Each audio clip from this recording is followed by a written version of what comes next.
नमस्कार। निःशुल्क ज्योतिष परामर्श केंद्र में आप सबका स्वागत है। आज दिनांक 5 अप्रैल 2025 शनिवार। जैसा कि हमने आपको इस 30 मार्च 2025 को जो ग्रहों का परिवर्तन हुआ है इसके बारे में बताया था कि ये युग परिवर्तन का समय है और यह हमारी सोच विचार को बदल कर रख देगा।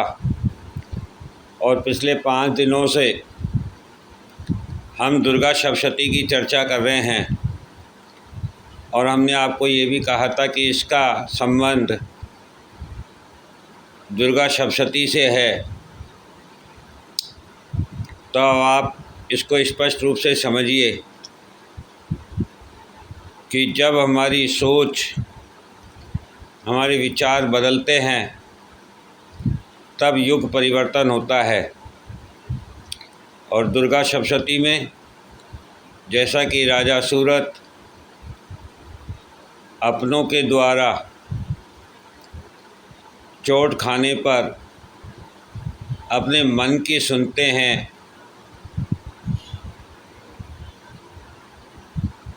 और इसी प्रकार धनी व्यक्ति वैश्य भी अपनों के द्वारा चोट खाने पर अपने मन की सुनते हैं और वन की ओर निकलते हैं। वन में मार्कंडेय जी का आश्रम होता है। वहाँ उनकी बुद्धि और तर्क वितर्क काम नहीं करता है तो राजा सूरत और वह धनी व्यक्ति दोनों अपने बुद्धि, अपनी विवेक, अपने तर्क वितर्क को खो देते हैं। तो वे मार्कंडेय जी से इसका हल जानना चाहते हैं कि जिन लोगों ने हमें निष्कासित किया है, दुखी किया है, परेशान किया है, कष्ट पहुंचाया है, उन्हीं के प्रति हमारे मन में दया क्यों है। और हमने आपको पहले भी बताया था कि ये समय तर्क वितर्क का नहीं है, बुद्धि विवेक का नहीं है, बल्कि मन की सुनना है, मन के अनुसार कर्म करना है। तो जब आप मन के अनुसार कर्म करेंगे तो आप अपने मन में जो सवाल है उसका उत्तर जानने का प्रयत्न करेंगे और जब आप उसके उत्तर जानने का प्रयत्न करेंगे तो प्रकृति निश्चित रूप से किसी गुरु के रूप में आपको उस समस्या का समाधान समझाने में सफल होगी।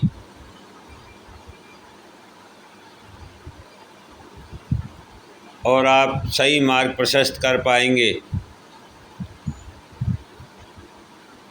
जिस प्रकार से मार्कंडेय जी राजा सूरत और धनी व्यक्ति को बता रहे हैं कि माया ने, देवी मैया ने जितने भी अपने स्वरूप लिए हैं वे सभी उन समस्याओं का समाधान करने के लिए हैं जो या तो अतिक्रमण स्वरूप थे या आवश्यकता से अधिक इच्छाओं का था या संग्रहण की प्रवृत्ति थी। उन सभी का विनाश करने के लिए देवी मैया ने अपने अवतार प्रकट किए। तो ये समय जो हम आपको बता रहे हैं कि ये धर्म युग है, युग परिवर्तन का समय है, तो इसमें हमारी सोच बदलेगी। और ये भी हमने आपको बताया था कि सोच विचार या तो व्यक्ति स्वयं बदल ले, नहीं तो प्रकृति उसे दंड प्रदान करके उसके सोच, उसके विचारों को बदलने के लिए मजबूर करती है। जैसा कि राजा सूरत के साथ हुआ, धनी व्यक्ति के साथ हुआ।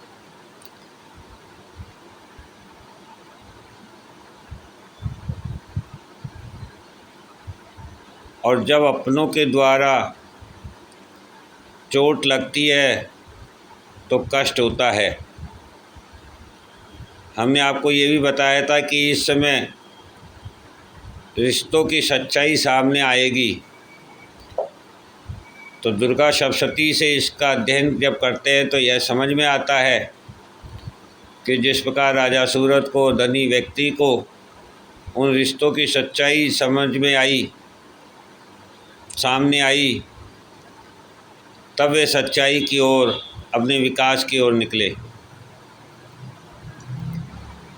ठीक इसी प्रकार से हमने आपको ये भी बताया था कि जो संबंध किसी भी मजबूरीवश टिके हुए हैं, फिर वे चाहे किसी के दबाव के कारण हो, आपके इमोशन के कारण हो, समाज की मजबूरी के कारण हो, तो ऐसे रिश्ते जिनमें आपसे संबंध नहीं हैं वे वर्तमान में टूटेंगे। क्योंकि जब तक कोई बंधन आपसे छूटता नहीं है तब तक आप उससे मुक्त नहीं होते हैं।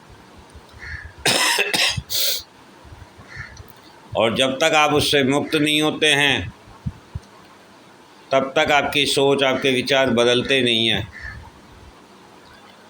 और जब तक आपके सोच, आपके विचार बदलते नहीं हैं तब तक आप इस माया में घिरे रहते हैं और स्वयं के लिए मुक्ति का मार्ग प्रशस्त नहीं करते हैं। और ग्रहों का गोचर हमें यही समझाना चाहता है कि हमें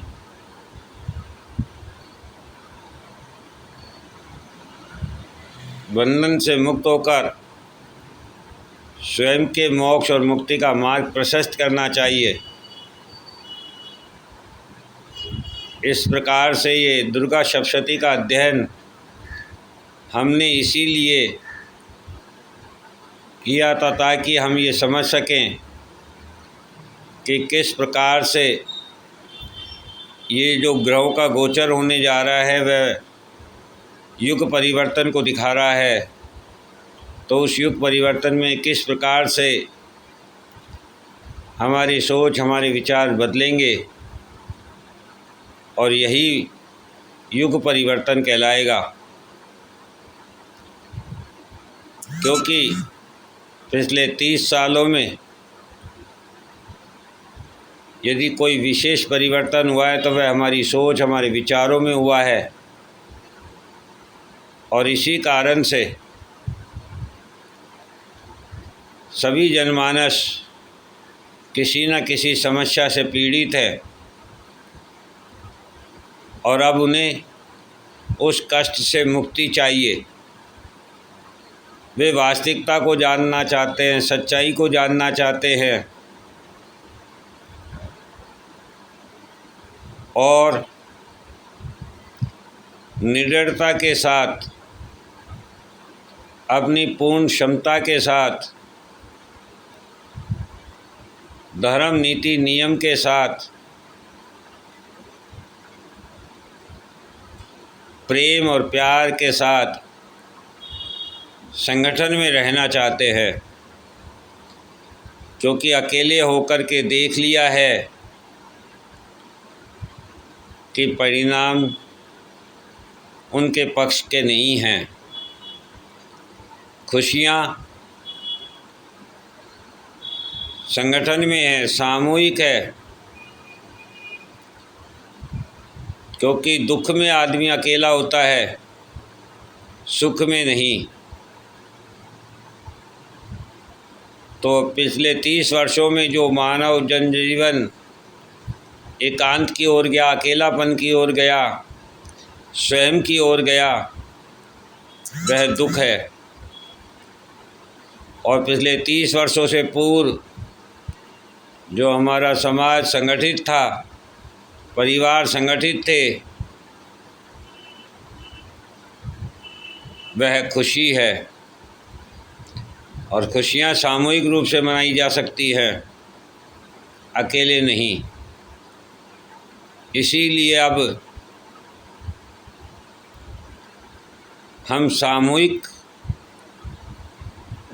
की ओर बढ़ेंगे, संगठन की ओर बढ़ेंगे और वही हमारे कष्टों का निवारण होगा। जय हिंद, जय भारत।